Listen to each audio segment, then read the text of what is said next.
नमस्कार, मी पत्रकार प्रसाद मैड. नगर जिल्ह्याला जलसंजीवनी समजल्या जाणाऱ्या मुळा धरण क्षेत्रात आज आपण इथं आलेलो आहोत. आज 22 जून.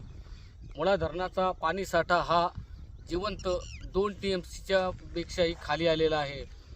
त्यामुळं जलसंकट हे सध्या उभे राहिलेले आहे. नगर शहरासह राहुरी व अन्य गावांना या मुळा धरणातून पिण्यास व औद्योगिक असं पाणी दिले जाते.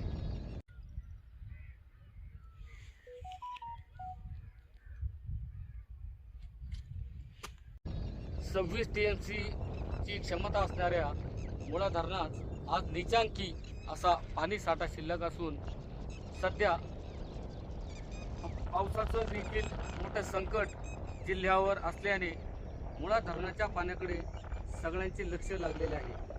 अशा परिस्थितीत आपण पाहत आहात की मान्सूनचे चाहूल या ठिकाणी नगर जिल्ह्यात दिसून येत असून पाऊस पडल्यानंतरच शिवाय मुळा धरणाच्या पाणलोट क्षेत्रात पाऊस पडल्यावरच मुळा धरणात नव्याने पाणी यायला सुरुवात होणार आहे. जून महिन्याच्या शेवटच्या आठवड्यात धरणाच्या पाणलोट क्षेत्रातून धरणाकडे पाणी येते. कधी कधी जुलै महिना देखील उजाडतो पाणी येण्यासाठी. त्यामुळे आता सध्या मुळा धरणाचा साठा खपाटीला गेल्याचे या ठिकाणी दिसून येत असून बळीराजासह सर्वच जण या धरणाकडे व पावसाकडे लक्ष देऊन आहेत. मुळा धरणाचा पाणी साठा खपाटीला गेल्याने या ठिकाणी आपण हे दृश्य पाहत आहोत की राहुरी तसेच बारागानांदूर व इतर गावं आणि देवळाली प्रवरा या सर्व योजनांचा देखील जो जे पाणी उपसा करणारं जॅकवेल आहे या ठिकाणी सर खोदावं लागण्याची वेळ आली.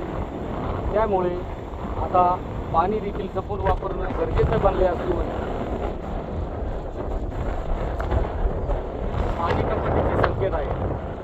तर आपल्याला नागरिकांना सर्वांना विनंती आहे की पाणी जपून वापरा. जल है तो कल है.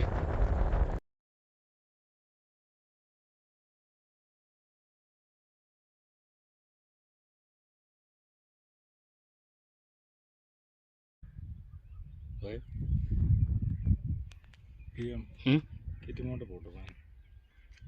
सतर्क खबरबाज जिल्ह्याची साठी पत्रकार प्रसाद मैड, मुळा धरण, राहुरी.